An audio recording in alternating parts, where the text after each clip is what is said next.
Golpe do Pix, golpe do falso motoboy, golpe do WhatsApp, do cartão clonado, da falsa central telefônica do banco, do anúncio falso, da loja que não existe, golpe do celular roubado e desbloqueado.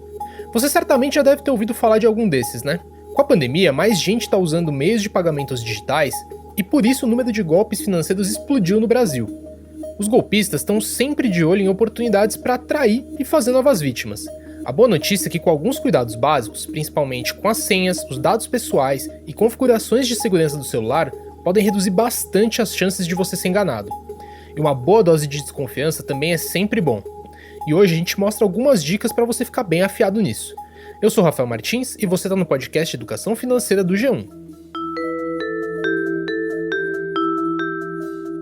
Para dar uma ideia da dimensão do problema, uma pesquisa recente da Confederação Nacional dos Dirigentes Lojistas mostrou que 59% de quem usa a internet já sofreu algum tipo de fraude financeira no último ano.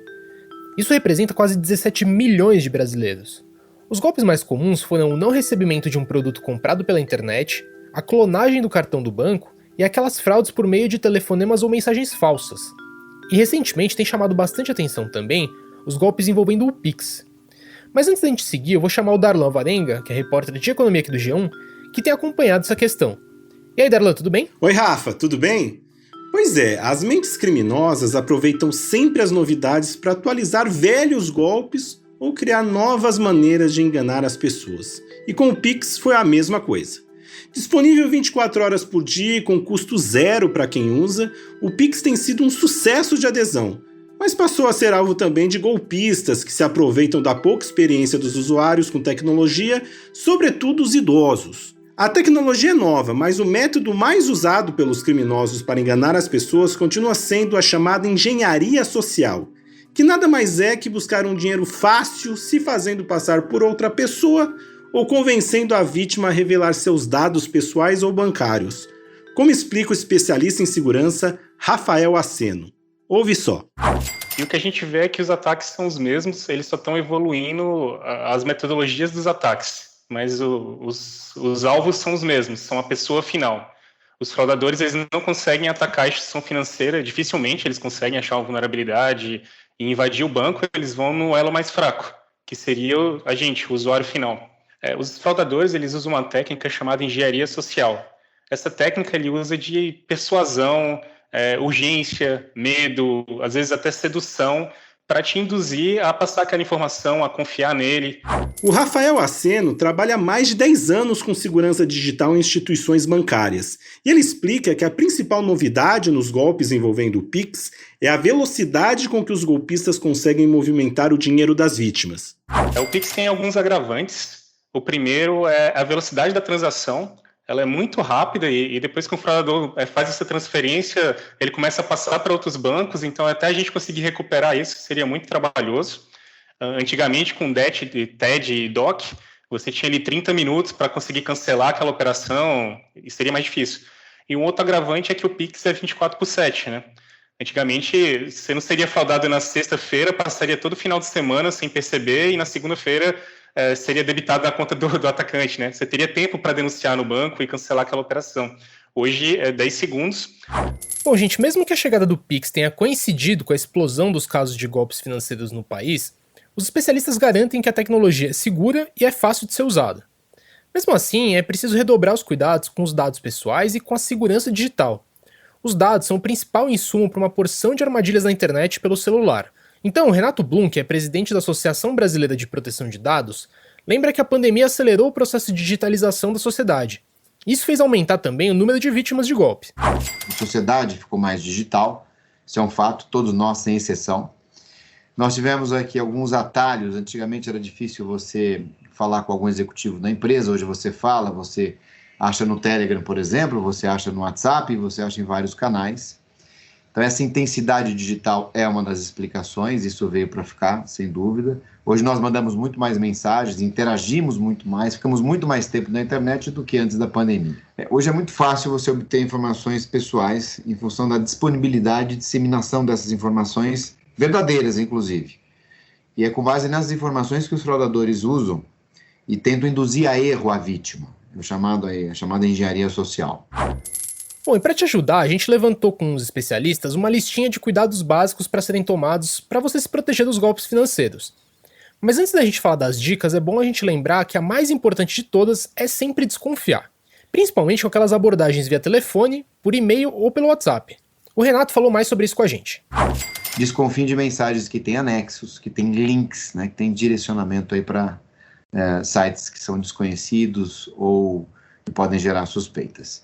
Mas, acima de tudo, sempre desconfie quando o assunto for pagamento ou pagamentos digitais. Nós temos que refletir, pensar 2 vezes.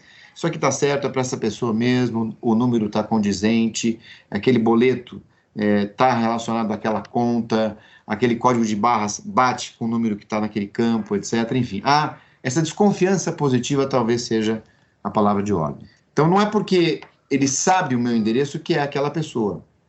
Não é porque ele sabe o meu CPF, o meu RG, é que eu vou dar credibilidade para aquela pessoa. Na hora de fazer Pix ou pagamentos, a dica de ouro do Rafael Aceno é conferir sempre todos os dados antes de fazer a transferência e ter certeza de que a pessoa que irá receber é quem ela está dizendo que é. Escuta só. O mecanismo de segurança do Pix é a tela de confirmação. O Pix, a chave Pix, ele é um apelido, né, do seu nome, CPF, CNPJ, que ele vai bater, e agência de conta, né, que ele vai bater e se tiver certo ele vai fazer a transação. E o Pix, quando você faz um pagamento por uma chave, ele te mostra lá os últimos dígitos do CPF e o nome da pessoa.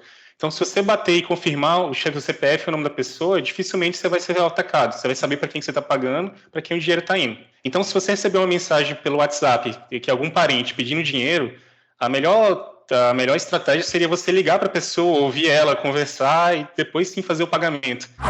Já na hora de receber um Pix, o alerta é para nunca confiar só na palavra de quem está fazendo o pagamento e sempre conferir se o dinheiro entrou na conta, já que as transações são feitas praticamente em tempo real. Uma pessoa de má intenção, né, ela pode falar que o Pix está com problema e te mandar um comprovante de agendamento pelo WhatsApp falando, ó, o Pix já foi, é o seu banco que está com problema, e depois ele pode cancelar esse agendamento, inclusive. Em meio à explosão de número de vítimas de golpes, a Febraban, que é a Federação Brasileira de Bancos, publicou uma cartilha com uma série de dicas para evitar prejuízo. As principais recomendações são algumas que a gente já citou aqui. Cuidar das senhas, nunca clicar em links desconhecidos, utilizar as ferramentas adicionais de segurança como a biometria, por exemplo, e também habilitar o duplo fator de autenticação em aplicativos como o WhatsApp. E também vale lembrar, nunca fornecer sua senha ou tokens fora do aplicativo ou do site oficial do seu banco. A ideia geral é não compartilhar dados pessoais. O diretor da Febraban, o Leandro Vilém, fala um pouco mais sobre esses cuidados básicos. Nunca anote suas senhas de banco ou senhas de celular, nem em papelzinho, nem no próprio celular. Muitas vezes as pessoas, porque às vezes temos uma quantidade muito grande de senha, as pessoas anotam as suas senhas em algum aplicativo do celular ou algum naquele bloquinho de notas, né? Eu conheço gente que manda e-mail para si própria, né? Manda e-mail para si própria armazenando todas as suas senhas. Isso é fatal. Nunca é demais lembrar que é sempre recomendável o uso de senhas fortes e com algum grau de complexidade. Ou seja, né, nada de data de aniversário, nome do filho, do cachorro, 1, 2, 3, 4.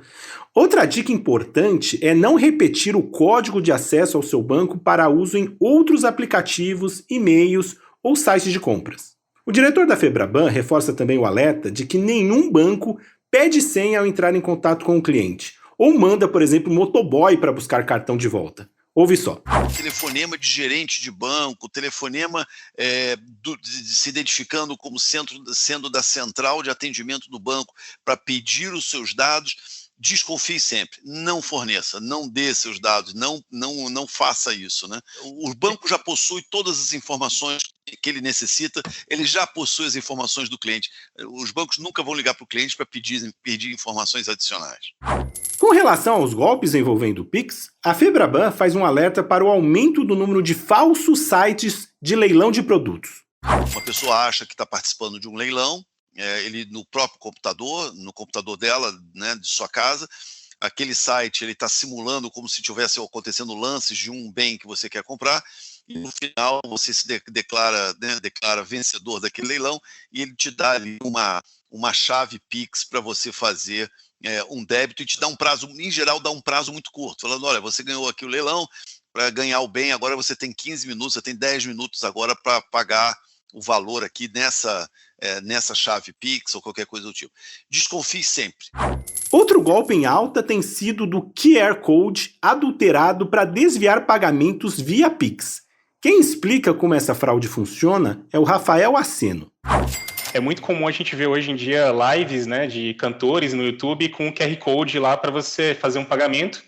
E você faz o pagamento e o cantor fala seu nome ou faz algum merchandising para você, esse tipo de coisa.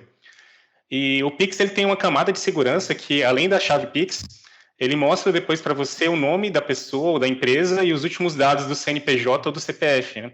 Porém, quando é empresa, dificilmente você vai saber que aquela live daquele cantor está sendo gerenciada por aquela empresa, você simplesmente paga. Né? O que os fraudadores fazem?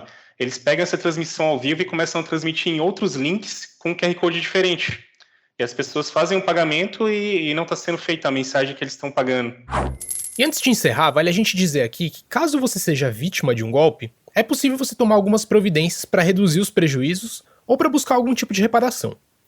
A primeira recomendação de todas é comunicar imediatamente o seu banco e acionar a polícia. Você também pode pedir ajuda aos órgãos de defesa do consumidor ou então ao Poder Judiciário para buscar ressarcimento. E além disso tudo, é legal também abrir um chamado no Banco Central denunciando a conta e o banco que foram utilizados pelos golpistas. Pois é, em muitos casos, os bancos estornam os valores movimentados indevidamente das contas das vítimas. Mas as situações são sempre analisadas caso a caso, como explica o Rafael Aceno. Hoje é muito variável, cada instituição financeira trata diferente. Eu costumo dizer que a segurança ela é compartilhada nesse caso, porque o banco ele cuidou da segurança do aplicativo, ele cuidou da transação, mas se você simplesmente entregou a chave para outra pessoa de graça, fica difícil para o lado do banco também assumir todas essas fraudes, né? Mas é o mesmo exemplo de você ter uma casa e você colocar uma cerca elétrica, uma trava eletrônica ali digital e você colocar a chave debaixo do tapete. Então, se você passar a sua senha para um fraudador e entregar para ele de mão beijada, ele vai conseguir entrar na sua conta, por mais que o banco tenha uma segurança bem robusta implementada. Então é isso, né, Darlan? Obrigado pela companhia hoje. É isso, Rafael. A gente segue de olho aqui no G1 nos novos golpes da praça e vale lembrar só que o Banco Central promete para novembro, quando o Pix completará 1 ano, um mecanismo especial para devolução de valores em caso de fraudes. Estaremos de olho. Valeu, Rafael! Bom, e esse foi o episódio dessa semana, e toda segunda-feira, eu te lembro, a gente tem um tema diferente por aqui. O podcast de Educação Financeira está disponível no G1, no Globoplay ou na sua plataforma de áudio preferida. Então é aquilo de sempre, não deixa de seguir o podcast no Spotify ou na Amazon, de assinar no Apple Podcasts, de se inscrever no Google Podcasts ou no Castbox, ou então de favoritar a gente no Deezer. Assim você recebe uma notificação sempre que um novo episódio estiver disponível. Eu sou o Rafael Martins e estou de volta na semana que vem. O roteiro é do Darlan Alvarenga, a edição é do Thiago Kazudowski e do Giovanni Reginato. Um abraço pra você e até a próxima!